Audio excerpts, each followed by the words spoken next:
என்னைக்காவது ஆம், ஒரு நாள் தனியா இருக்கும்போதோ, இல்ல ஒரு கண்ணாடி முன்னாடி நிக்கும்போதோ, ம் நான் யாரு அப்படிங்கிற ஒரு கேள்வி உங்களுக்குள்ள வந்திருக்கா? கண்டிப்பா நிறைய பேருக்கு வந்திருக்கும். ஆமா. ம் இந்த உடம்பு தானா நான்? இல்ல இந்த மனசு தானா நான்? அப்படின்னு பல குழப்பங்கள் இருக்கும். இன்னைக்கு நாம ரொம்ப ஆழமா அலச போற விஷயம் இந்த ஒரு பிரம்மாண்டமான கேள்விய பத்தி தான். ஆ இது ஒரு பெரிய சப்ஜெக்ட். ஆமாங்க. இதற்கான விடைய நாம ஏதோ ஒரு சாதாரண தத்துவமா இல்லாம, ரொம்ப ஸ்பெஷலான ஒரு சோர்ஸ்ல இருந்து பார்க்க போறோம். The magnetic core science of mind and life energy அப்படிங்கிற ஒரு சிறப்பான கட்டுரையிலிருந்து அலச போறோம். ரொம்ப இன்ட்ரெஸ்டிங்கான டாபிக் இது. இந்த கட்டுரையின் ஸ்பெஷாலிட்டி என்னன்னா, இப்போ இது வெறும் தத்துவத்தை மட்டும் பேசல. சயின்ஸ், பிசிக்ஸ், ம், அப்புறம் நாம டெய்லி யூஸ் பண்ற செல்போன், ம். ஆ அப்புறம் நம்ம விரும்பி சாப்பிடுற ஸ்வீட்ஸ். ஆமா, ரொம்ப பிராக்டிக்கலான விஷயங்கள். கரெக்ட். ரொம்ப இருபாடு விஷயங்களை வச்சு வாழ்க்கையோட ஆழமான உண்மைகளை இது விளக்குது. சோ இந்த விவாதத்தை ஆரம்பிக்கிறதுக்கு முன்னாடி மனிதனோட மனசு, அவனோட உடம்பு, அப்புறம் இந்த பிரபஞ்சத்தோட எனர்ஜி இது மூணும் எப்படி கனெக்ட் ஆயிருக்குன்னு பார்க்கணும். எக்ஸாக்ட்லி ஒண்ணுக்குள்ள ஒண்ணு எப்படி கனெக்ட் ஆயிருக்கு அப்படிங்கறத பத்தி ஒரு பெரிய பிக்சரை நாம புரிஞ்சுக்கணும். இதை நாம எப்படி அப்ரோச் பண்ணலாம்? நிச்சயமா. இப்போ இந்த கட்டுரைய ஒரு முழுமையான பார்வையில நாம அணுகுனா, மனிதன் அப்படிங்கிறவன் இந்த பிரபஞ்சத்திலிருந்து இருந்து தனித்து இயங்குற ஒரு ஜீவன் கிடையாது அப்படிங்கிற விஷயம் ரொம்ப தெளிவா புரியும். ஓகே, தனித்து இயங்கல. ஆமா. நம்மோட மனசு, நம்ம உடம்புல ஓடுற எனர்ஜி, அப்புறம் இந்த பிரபஞ்சத்துல நிறைஞ்சிருக்கிற எனர்ஜி, இது எல்லாமே ஒண்ணுக்கொன்னு தொடர்புடைய ஒரு சர்க்கியூட் மாதிரி தான் செயல்படுது. ஒரு சர்க்கியூட். புரியுது. பிரபஞ்சத்தோட ஆற்றல் எப்படி ஒரு மனித உடம்புக்குள்ள காந்த ஆற்றலா, அதாவது மேக்னெட்டிக் எனர்ஜியா மாறி, அதுக்கப்புறம் அதுவே அவனோட நினைவுகளா, உணர்வுகளா. கடைசியில நான் அப்படிங்கிற அகங்காரமா மாறுது இல்லையா? கரெக்ட். அந்த ஈகோவா உருவெடுக்குது அப்படிங்கிறத இந்த கட்டுரை ஒரு சயின்டிஸ்டோட பார்வையிலிருந்து ரொம்ப துல்லியமா விளக்குது. தத்துவத்தையும் பௌதீகவியலையும் இணைக்கிற ஒரு பாலம்னே இதை சொல்லலாம். ரொம்ப ஆழமான ஒரு பிக்சர் இது. சரி, இப்போ இந்த கான்செப்டை நம்ம கொஞ்சம் டீப்பா பார்ப்போம். நான் யார் அப்படிங்கிற கேள்விக்கு இந்த கட்டுரையில கொடுத்திருக்கிற ஒரு ஒப்பீடு, என்னை ரொம்பவே சிந்திக்க வச்சது. அந்த மெமரி கார்டு உதாரணம் தானே? அதேதான். இன்னைக்கு இருக்கிற டெக்னாலஜி உலகத்துக்கு ஏத்த மாதிரி ஒரு ரொம்ப சிம்பிளான ஆனா பவர்ஃபுல்லான மெமரி கார்டு உதாரணத்தை ஆத்தர் சொல்லியிருக்காரு. அதாவது நீங்க யூஸ் பண்ற ஸ்மார்ட் போன் இருக்கு இல்லையா, ம்ஹும். அதுதான் நம்மோட உடம்பு. நம்ம பிசிக்கல் பாடி. ஆமா. அப்புறம் அந்த போன் வேலை செய்யறதுக்கு பேட்டரியில இருந்து கிடைக்கிற சார்ஜிங் இருக்கு பாத்தீங்களா, அதுதான் நம்மோட உயிர், லைஃப் எனர்ஜி. கரெக்ட். அது உயிர். இப்போ அந்த போன்ல இருக்கிற மெமரி கார்டு, அதாவது எஸ்டி கார்டு தான் நம்மோட காந்த கருமையம் அப்படின்னு சொல்றாங்க, மேக்னெட்டிக் கோர். ஆமா, இது மூணு சேர்ந்து வேலை செய்யும்போது அந்த போனோட ஸ்கிரீன்ல ஒரு டிஸ்ப்ளே வருது பாத்தீங்களா, அதுதான் நம்மோட மனசு. ரொம்ப அழகான ஒரு அனாலஜி இது. இத படிச்சப்போ எனக்கு ஒரு கேள்வி வந்துச்சு. அப்போ நம்ம மனசுல தோன்ற எண்ணங்கள் எல்லாமே வெறும் ஒரு அவுட்புட் தானா, ஒரு டிஸ்ப்ளே தானா? எக்ஸாக்ட்லி, அதுதான் இதுல இருக்கிற ரொம்ப ரொம்ப முக்கியமான பாயிண்ட். இப்போ பாத்தீங்கன்னா, ஒரு செல்போன் ஸ்கிரீன்ல என்ன வீடியோ ஓடணும், என்ன பாட்டு பிளே ஆகணுங்கிறத அந்த மெமரி கார்டுல நாம என்ன டேட்டாவை சேவ் பண்ணி வச்சிருக்கோமோ அதுதான் முடிவு பண்ணும். ஆமா, அதுதான் முடிவு பண்ணும் இல்லையா? அதே மாதிரி தான் நம்ம வாழ்க்கையும். பல வருஷங்களா, ஏன் பல பிறவிகளா கூட நாம செஞ்ச செயல்கள், நினைச்ச எண்ணங்கள் எல்லாமே ஒரு டேட்டாவா ரெக்கார்ட் ஆயிருக்கு. கரெக்ட், ஒரு ரெக்கார்டா நம்மளோட அந்த காந்த கருமையத்துல சேவ் ஆகியிருக்கு. அந்த பதிவுகளோட அடிப்படையில தான் நம்ம மனசு அப்படிங்கிற ஸ்கிரீன்ல எண்ணங்கள் உருவாகுது. வாவ்! அப்போ நான் யார் அப்படிங்கிற கேள்விக்கு பல காலமா சேர்த்து வைக்கப்பட்ட பதிவுகளின் தொகுப்பான அந்த காந்த கருமையும் தான் நான். இது இந்த டெக்னாலஜி உதாரணம் ரொம்ப ஈஸியா புரிய வைக்குது. ஆனா இதுல ஒரு சின்ன சிக்கல் இருக்கு இப்போ. ம், இப்போ ஃபோன் மெமரியில தேவையில்லாத ஃபைல்ஸ் இருந்தா நாம அதை அப்படியே டெலீட் பண்றோம். ஆமா. புதுசா தேவையானதை டவுன்லோட் பண்றோம். ஆனா நம்ம வாழ்க்கையில இது எப்படி பண்றது? அந்த தத்துவங்கள்ல சொல்ற பாவ புண்ணியங்கள் அப்படிங்கிற கான்செப்ட் இதுல எங்க வருது? அதையும் இதே உதாரணத்துல ஆத்தர் ரொம்ப அழகா பொறுத்துறாரு. பாத்தீங்கன்னா, பாவ புண்ணியங்கள் அப்படிங்கிறது வேற என்னும் இல்ல. அஹ், அது ஒரு வகையான input processing system. Input processing. Okay. அதாவது நம்ம காந்த கருமையம்ங்கிற மெமரி கார்டுல நமக்கு நன்மையை தர்ற தேவையான நல்ல பதிவுகளை ஏத்துறது தான் புண்ணியம். அப்ப பாவம்னா தேவையில்லாத நமக்கு துன்பத்தை தர்ற அந்த வைரஸ் மாதிரி இருக்கிற பதிவுகளை டெலீட் பண்றதோ அல்லது தவிர்ப்பதோ தான் பாவங்களை கழிக்கிறது. நம்ம ஒவ்வொரு செயலும் ஒரு ஃபைலை சேவ் பண்ற மாதிரி தான். அப்போ என்ன ஃபைல சேவ் பண்றோங்கிற சாய்ஸ் நம்ம கிட்ட தான் இருக்கு. எக்ஸாக்ட்லி, நம்ம கையில தான் கண்ட்ரோல் இருக்கு. அப்போ நாம என்ன அனுபவிக்கிறோம் அப்படிங்கிறது உள்ள இருக்கிற டேட்டாவை பொறுத்ததுன்னு சொல்றீங்க.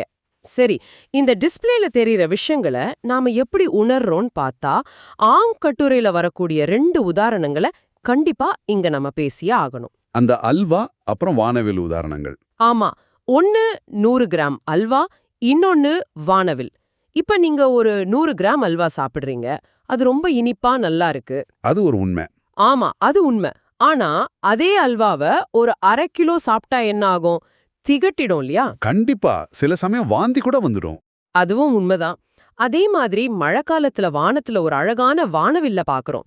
அது பார்க்க ரொம்ப அழகா இருக்கும். அதுவும் உண்மை. ஆனா அறிவியல் படி பார்த்தா அது வெறும் ஒரு மாயத்தோற்றம் தான், ஆப்டிக்கல் இலூஷன். கரெக்ட். சூரிய ஒளி தண்ணி துளிகள் மேல பட்டு சிதறதால வர்ற ஒரு ரிஃப்ளெக்ஷன் தான் அது. அத நம்ம கிட்ட போய் கையாலலாம் தொட முடியாது. தொட முடியாது, பிடிக்க முடியாது. இப்போ இந்த அல்வா, வானவில் இந்த 2 விஷயங்கள் மூலமா கட்டுரை நமக்கு என்ன சொல்ல வருதுன்னு நினைக்கிறீங்க? இது ரொம்ப முக்கியமான ஒரு வாழ்க்கை தத்துவம். இப்போ உணர்வுகளுக்கும் நிஜமான உண்மைகளுக்கும், அதாவது பெர்செப்ஷனுக்கும் ரியாலிட்டிக்கும் உள்ள வித்தியாசத்தை நம்ம புரிஞ்சுக்கணும். ஓகே. வானவில்ல பார்த்து ரசிக்கலாம், அதுல தப்பு இல்ல. ஆனா அது அழகா இருக்குன்னு அதை துரத்திட்டு போய் சொந்தமாக்கிக்க நினைச்சா அது முட்டாள்தனம். ஏன்னா அங்க நிஜத்துல ஒண்ணுமே இல்ல. வெறும் ஒளிச்சிதறல் தான். ஆமா, அதே மாதிரிதான் வாழ்க்கையில சில கவர்ச்சியான விஷயங்கள். அது தூரத்திலிருந்து ரசிக்கணுமே தவிர அது கடுமையாக கூடாது. சூப்பர். அப்போ அல்வா? அடுத்து அல்வா உதாரணத்தை எடுத்தீங்கன்னா, அல்வாங்கிறது நிஜமான ஒரு பொருள் தான். அது தர்ற இனிப்பும் நிஜம்தான். ஆனா அது எவ்வளோதான் நமக்கு பிடிச்ச விஷயமா இருந்தாலும் அதுக்குன்னு ஒரு லிமிட் இருக்கு. அளவு முறை. கரெக்ட். அந்த லிமிட்டை தாண்டும்போது நமக்கு இன்பத்தை கொடுத்த அதே விஷயம்தான் நமக்கு துன்பத்தையும் கொடுக்குது. இத புரிஞ்சுக்கிட்டா வாழ்க்கையில தேவையில்லாத மன அழுத்தத்தையும் ஏமாற்றங்களையும் நம்ம ஈஸியா தவிர்த்துடலாம். வாவ்! அதாவது மாயான விஷயங்கள்ல அழக மட்டும் ரசிக்கணும். நிஜமான விஷயங்கள்ல அளவோட இருக்கணும். நல்ல பாயிண்ட். சரி, இப்ப நான் ஒரு கேள்வி கேக்குறேன். கேளுங்க. நீங்க முன்னாடி சொன்னீங்க, நம்ம எண்ணங்கள், செயல்கள் எல்லாமே ஒரு டேட்டாவா ரெக்கார்ட் ஆகுதுன்னு. ஆமா. இந்த கட்டுரையில படிச்சப்போ எனக்கு ரொம்ப ஆச்சரியமா, கொஞ்சம் அப்படியே தலை சுத்துற மாதிரி இருந்த ஒரு விஷயம் அம், இந்த ரெக்கார்ட்ஸ் எல்லாம் எப்படி கிரியேட் ஆகுது அப்படிங்கிறது தான். அந்த டைம் ஸ்கேல் பத்தி சொல்றீங்க? ஆமாங்க.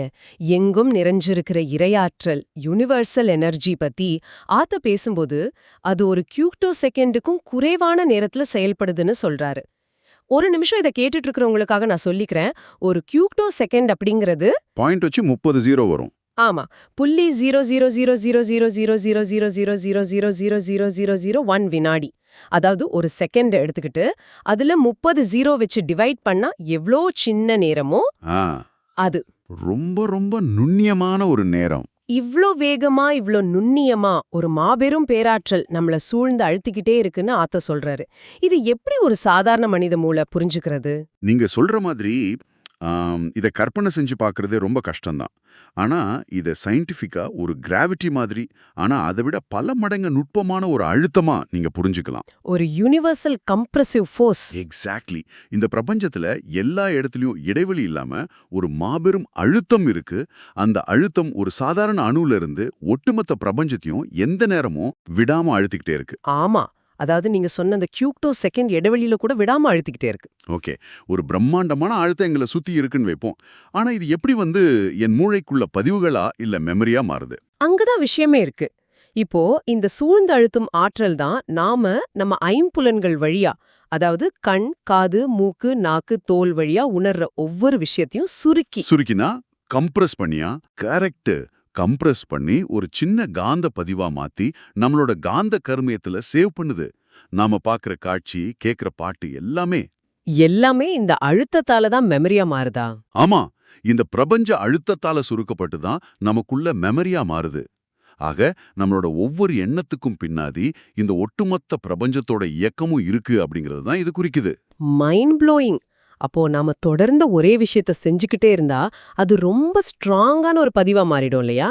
கண்டிப்பா மாறும். இத விளக்குறதுக்கு கட்டுரையில ஒரு அருமையான உதாரணம் சொல்லிருக்காங்க.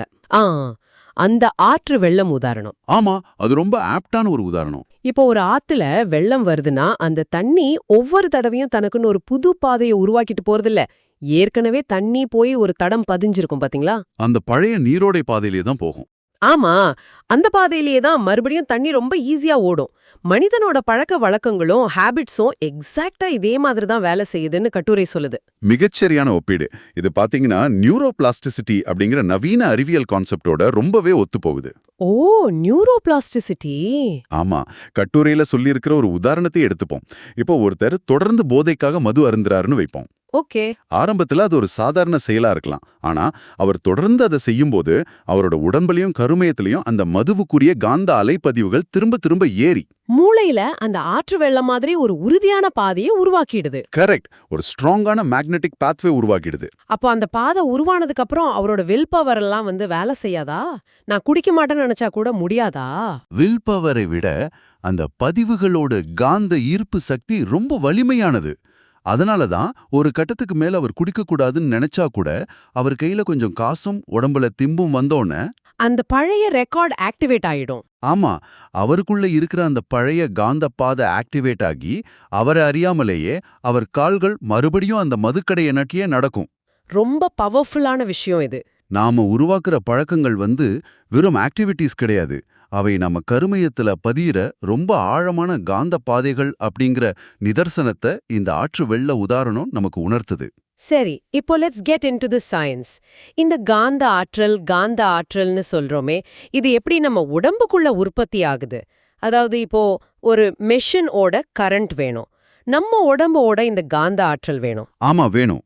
இது எப்படி தயாராகுது? கட்டுரையில அந்த உயிர்வின் துகளாற்றல், ஜீவ வித்து பாய்மம், அப்படி இப்படின்னு கொஞ்சம் சில கனமான வார்த்தைகள் இருக்கு. ஆமா, கொஞ்சம் சயின்டிஃபிக் டெர்ம்ஸ். ஒரு சாதாரண ஆளா நான் கேக்குறேன், ஒரு 5 வயசு குழந்தைக்கு சொல்ற மாதிரி இது கொஞ்சம் சிம்பிளா சொல்ல முடியுமா? கண்டிப்பா. இப்போ நம்ம உடம்புக்குள்ள கோடிக்கணக்கான செல்கள் இருக்கு. ஓகே. அந்த செல்களுக்குள்ள ஒரு அடிப்படை ஆற்றல் துகள் ரொம்ப வேகமா சுழன்றுகிட்டே இருக்கு. அதுதான் உயிர்வின் துகளாற்றல் அப்படின்னு சொல்றாங்க. Life etheric particle energy. ஆமா, சயின்ஸ்ல சொல்ற ஆட்டம்ஸ்க்கும் கீழே இருக்கிற மிக மிக நுண்ணிய எனர்ஜி பார்ட்டிகல் அது. அது அப்படி வேகமா சுழலும் போது ஒரு டைனமோ சுத்துனா எப்படி கரண்ட் உற்பத்தி ஆகுமோ, ஓ, ஒரு உரசால எனர்ஜி வருது. கரெக்ட், அதே மாதிரி ஒரு உரசால காந்த ஆற்றல் உற்பத்தி ஆகுது. ஓகே, டைனமோ மாதிரி கரண்ட் உற்பத்தி ஆகுது, எனக்கு புரிஞ்சுது. ஆனா இந்த வித்து குழம்பு அப்படின்னு ஒன்னு சொல்றாங்களே, அப்படின்னா என்ன? இது பிசிக்கலான ஒரு திரவமா, இல்ல இதுவும் ஏதோ எனர்ஜியா? அது உடம்புல இருக்கிற ஒரு பிசிக்கலான அதே சமயம் மிக நுட்பமான ஒரு திரவம் தான். நம்ம உடம்புல உற்பத்தி ஆகிற இந்த காந்த ஆற்றலை ஒரு பேட்டரிக்குள்ள இருக்கிற ஆசிட் எப்படி சார்ஜை பிடிச்சு வைக்குமோ, ஓ, அந்த மாதிரி ஸ்டோர் பண்ணி வைக்குதா? ஆமா, அந்த மாதிரி புடிச்சு வைக்கிற வேலையை தான் இந்த வித்து குழம்பு செய்யுது. பிரபஞ்சத்தோட சூழ்ந்து அழுத்தும் ஆற்றல் இதையெல்லாம் கம்ப்ரஸ் பண்ணி நம்ம காந்த கருமையத்துல ஒரு ரிசர்வ் நிதியா சேவ் பண்ணி வைக்குது. தேவைப்படும் போது அதை எடுத்துக்கலாம். கரெக்ட், தேவைப்படும் போது இந்த காந்த ஆற்றல் செல்ஸ்ல இருக்கிற துருவ பிணைப்பு வழியா, அதாவது பேட்டரியில இருந்து போற வயர் மாதிரி செயல்பட்டு உடம்பு முழுசும் பரவி நம்மளை இயங்க வைக்குது. ஓ, நம்ம உடம்புக்குள்ள இவ்ளோ பெரிய பிசிக்ஸ் வேலை செஞ்சுட்டு இருக்கு அப்படிங்கிறது ரொம்பவே ஆச்சரியமா இருக்கு. சரி, இந்த காந்த ஆற்றல் எப்படி ஐம்புலன்கள் வழியா வெளியில செலவாகுதுன்னு சொல்ல ஆத்தர் சொல்லியிருக்கிற அந்த ஜாங்கிரி காஃபி கணக்கு எனக்கு ரொம்ப பிடிச்சிருந்தது. அது ஒரு ரொம்ப சிம்பிளான எக்ஸ்பிளனேஷன். ஆமா, அத கொஞ்சம் நம்ம டிஸ்கஸ் பண்ணலாம். நீங்க ஸ்வீட் சாப்பிட்ற ஆளா இருந்தா உங்களுக்கு இந்த உதாரணம் ரொம்ப ஈஸியா கனெக்ட் ஆகும். இப்போ இயல்பான நிலையில, அதாவது நீங்க எதுவுமே சாப்பிடாதப்போ உங்க நாக்குல இருந்து 1 யூனிட் அளவுக்கு காந்த ஆற்றல் வெளியே போயிட்டு இருக்குன்னு ஒரு கணக்குக்கு வைப்போம். ஓகே, ஒரு பேஸ் லெவல். இப்போ நீங்க 5 யூனிட் இனிப்பு இருக்கிற ஒரு சுவையாத ஜாங்கிரி எடுத்து நாக்குல வைக்கிறீங்க. உடனே என்னாகும்? நாக்குல இருக்கிற காந்த அலை அந்த 1 யூனிட்ல இருந்து சடன்னா 5 யூனிட்டுக்கு எழுச்சி பெறும். ஒரு பெரிய ஜம்ப். ஆமா, அந்த எனர்ஜி மாற்றம், அதாவது தன்மாற்றமாகி மறைவதையும் தான் நம்ம மூளை இனிப்பு அப்படின்னு உணருது. கரெக்ட். இப்போ அந்த ஜாங்கிரிய முழுங்கிட்டு உடனே ஒரு 3 யூனிட்டுக்கு இனிப்பு இருக்கிற காஃபியை குடிச்சா என்னாகும்? உங்களுக்கு அந்த காஃபில இருக்கிற இனிப்பு சுத்தமா தெரியாது. காஃபி சப்புன்னு இருக்கிற மாதிரி தோணும். ஏன்னா உங்க நாக்கோட காந்த அலை ஆல்ரெடி 5 யூனிட் அப்படிங்கிற ஹை லெவல்ல இருக்கு. ஆமா, 5ல இருந்து 3க்கு கீழே இறங்கும் போது அந்த 3 யூனிட் சுவைய அதால உணர முடியாது. கொஞ்ச நேரம் கழிச்சு அந்த நாக்கோட காந்த அலை மறுபடியும் நார்மலான ஒரு யூனிட்டுக்கு வந்த பிறகுதான் நீங்க காஃபியோட ஒரிஜினல் சுவைய உணர முடியும். சென்சரி மேத் அப்படின்னு இதை சொல்லலாம். எக்ஸாக்ட்லி. நாம டெய்லி லைஃப்ல பாக்குற ஒரு சாதாரண விஷயத்துக்கு பின்னாடி நம்ம எனர்ஜி லெவல் எப்படி ஏறி இறங்குதுங்கிறது எவ்வளவு ஆச்சரியமா இருக்கு பாருங்க. கண்டிப்பா. இதே லாஜிக் தான் நம்மளோட மத்த புலன்களுக்கும். பார்வைக்கு ஒரு உதாரணம் சொல்லணும்னா, இப்போ உச்சி வெயில்ல நீங்க டூ வீலர்ல சுத்திட்டு திடீர்னு ஒரு சினிமா தியேட்டரோட இருட்டுக்குள்ள போறீங்க. உள்ள போன உடனே ஒண்ணுமே தெரியாது. சீட் எங்க இருக்கு, ஆட்கள் எங்க இருக்காங்கன்னு எதுவுமே கண்ணுக்கு தெரியாது இல்லையா? ஆமா, ஏன்னா கடுமையான வெயில்ல உங்க கண்களோட காந்த அலைகள் அதிக வெளிச்சத்தை பேலன்ஸ் பண்ண ரொம்ப அதிகமான எனர்ஜியை செலவு பண்ணிக்கிட்டு இருந்திருக்கும். ஒரு ஹை ரீஃப்ரெஷ் ரேட் மாதிரி. ஓகே. அந்த ஹை எனர்ஜி லெவல்ல இருந்து தியேட்டருக்குள்ள இருக்கிற லோ எனர்ஜி இருட்ட உங்க கண்ணால உடனே ப்ராசஸ் பண்ண முடியாது. அந்த காந்த அலைகள் மெதுவா செட்டில் ஆகி நார்மல் லெவலுக்கு வந்த பிறகுதான் உங்களுக்கு கொஞ்சம் கொஞ்சமா பொருட்கள் தெரிய ஆரம்பிக்கும். நம்ம காந்த ஆற்றல் எப்படி செலவாகுது அப்படிங்கிறதுக்கான பெர்ஃபெக்ட் சயின்ஸ் இது. இவ்வளவு எனர்ஜி கண்ணு வழியா, காது வழியா, நாக்கு வழியா வெளியில செலவாயிட்டே இருக்க. இது எப்படியா சேமிக்க முடியுமா? முடியும். அதுக்கு தான் மெடிடேஷன் இருக்கு. இங்கதான் கட்டுரையில தியானம் மற்றும் குண்டலினி யோகம் பத்தி பேசுறாங்க. நிறைய பேருக்கு தியானம்னா கண்ணை மூடிட்டு சும்மா உட்கார்ந்துருக்கிறதுன்னு ஒரு நினைப்பு இருக்கு. ஆனா இத ரொம்ப சயின்டிஃபிக்கா விளக்குறாங்க இல்லையா? ஆமா, தியானம் அப்படிங்கிறது வெறும் ரிலாக்ஸேஷன் டெக்னிக் மட்டும் கிடையாது. எப்போதுமே நம்ம காந்த ஆற்றல் நம்ம பார்த்த இந்த ஐம்புலன்கள் வழியா வெளியே போயிட்டே இருக்குல்ல. ஆமா, ஸ்பெண்ட் ஆயிட்டே இருக்கு. தியானம் பண்ணும்போது என்ன நடக்குதுன்னா, நாம நம்ம மனச ஒரு இடத்துல குவிக்கிறோம். முக்கியமா எந்த உயிர் இந்த காந்த ஆற்றலை உற்பத்தி பண்ணுதோ அந்த உயிரின் மேலேயே மனச வைக்கும்போது வெளியில ஆகுற செலவு கட் ஆகுது. கரெக்ட், எனர்ஜி லாஸ் கட் ஆகுது. ஓ, அப்போ செலவாகாத எனர்ஜி உடம்புக்குள்ளேயே தேங்குமா? தேங்காது. அது ஒரு ஃபீட்பேக் லூப் மாதிரி உடம்புக்குள்ளேயே சுழல ஆரம்பிக்கும். தன்னுள் தானே சுழன்று ஆற்றலை பெருக்கிற நிலை இது. ஓகே. இதை தொடர்ந்து செஞ்சு பழகும்போது மனசு ரொம்ப நுட்பமான ஒரு நிலைக்கு, அதாவது ஆல்ஃபா அல்லது தீட்டா ஃப்ரீக்வன்சிக்கு போயிடும். இதனால நம்ம நார்மல் லைஃப்ல எந்த வேலை செஞ்சாலும் ரொம்ப ஃபோக்கஸ்டா செய்ய முடியும். இததான் தத்துவ ஞானிகள் குண்டலினி யோகம்னு ரொம்ப டெக்னிக்கலா சொல்றாங்க. ஆமா, அதோட சயின்ஸ் இதுதான். சூப்பர். அப்ப இந்த எனர்ஜியை சேமிக்கிறது நம்ம உடம்பு ஆரோக்கியத்துக்கும் நல்லது தானே? ஏன்னா உடம்புல நோய் வர காரணம் என்ன அப்படிங்கறதையும் இந்த கட்டுரை இந்த காந்த ஆற்றலை வச்சு எக்ஸ்பிளைன் பண்ணுது. ஆமா, டிசீஸ் பத்தி ரொம்ப கிளியரா சொல்லிருக்காங்க. அதாவது உடம்புல இந்த காந்த ஆற்றல் ஓட்டம் சீரா இல்லாம எங்கேயாவது தடைப்பட்டுச்சுன்னா, சிம்பிளா சொல்லணும்னா வீட்ல வயரிங்ல ஆகுற ஒரு ஷார்ட் சர்க்கியூட் மாதிரி உடம்புல நடக்கும். கரெக்டா சொன்னீங்க. ஒரு எலக்ட்ரிக் வயர்ல கரண்ட் போகும்போது அங்க ஒரு தடை, அதாவது ரெசிஸ்டன்ஸ் இருந்தா என்ன ஆகும்? வயர் சூடாகும் இல்லையா? ஆமா, கண்டிப்பா சூடாகும். அதே மாதிரி தான் நம்ம உடம்புல காந்த ஆற்றல் ஓடுற பாதையில தடை ஏற்பட்டால் அங்க சூடு அதிகமாகி முதல்ல அது வலியாக வெளியில தெரியுது. அந்த வலியை நாம கண்டுக்காம விட்டு அது ரொம்ப நாள் தொடர்ந்தா அங்க இருக்கிற செல்ஸ் டேமேஜ் ஆகி ஆமா, செல்ஸ் டேமேஜ் ஆகி அதுவே நோயாக மாறுது. அப்போ இதை எப்படி சரி பண்றது? முறையான உணவு, அளவான உழைப்பு, சரியான உறக்கம், அப்புறம் நாம முன்னாடி பேசின தியானம், இதெல்லாம் பண்ணும்போது உடம்புல காந்த ஆற்றல் அதிகமாகி அந்த ஷார்ட் சர்க்கியூட் தானாவே சரியாயிரும்னு ஆத்தர் சொல்றாரு. எக்ஸாக்ட்லி, அதுதான் இயற்கையான ஹீலிங். சரி, வலி நோய் பத்தி பேசிட்டோம். இதோட எக்ஸ்ட்ரீம், அதாவது மரணம், டெத் அப்படின்னா என்ன? அதையும் அந்த காந்த ஆற்றல் தியரியில அடக்க முடியுமா? கண்டிப்பா முடியும். நம்ம உடம்புக்கு பேட்டரியே நம்ம காந்த கரமையந்தான்னு பார்த்தோம். இப்போ ஒரு மிஷின்ல ஓவர் ஹீட் ஆகி பெரிய ஷார்ட் சர்க்கியூட் ஆனா என்ன ஆகும்? பேட்டரியே வெடிச்சிடும். அதே மாதிரி தான் உடம்புல காந்த ஆற்றலோட தடை ரொம்ப பெருசாகி அந்த வெப்பத்தை உடம்பால தாங்க முடியாத ஒரு சூழ்நிலை வரும்போது அந்த பேட்டரியான கருமையுமே உடைஞ்சிடும். கருமையம் உடைஞ்சிடுமா? ஆமா, கருமையம் உடைஞ்சதும் உடம்பு தனியா, அந்த உயிர் துகளாற்றல் தனியா, அப்புறம் நம்மளோட வாழ்நாள் ரெக்கார்ட்ஸ் எல்லாம் சேவ் ஆகி இருக்க அந்த காந்த கருமையும் தனியா பிரிஞ்சிடும். ஓகே. இந்த மூணும் ஒன்னா இருக்கிற வரைக்கும் அது வாழ்க்கை. இது மூணும் பிரியிற அந்த செகண்ட் தான் மரணம். ரொம்ப ரொம்ப தெளிவான விளக்கம். லைஃப், டெத் இது எல்லாத்தையுமே காந்த ஆற்றல் அப்படிங்கிற ஒரே ஒரு விஷயத்த வச்சு இவ்ளோ லாஜிக்கலா புரிஞ்சுக்க முடியுங்கிறது ஒரு பெரிய ரெவலேஷன். சரி, நாம இந்த ஆழமான அலசலோட இறுதிக்கு வந்துட்டோம்.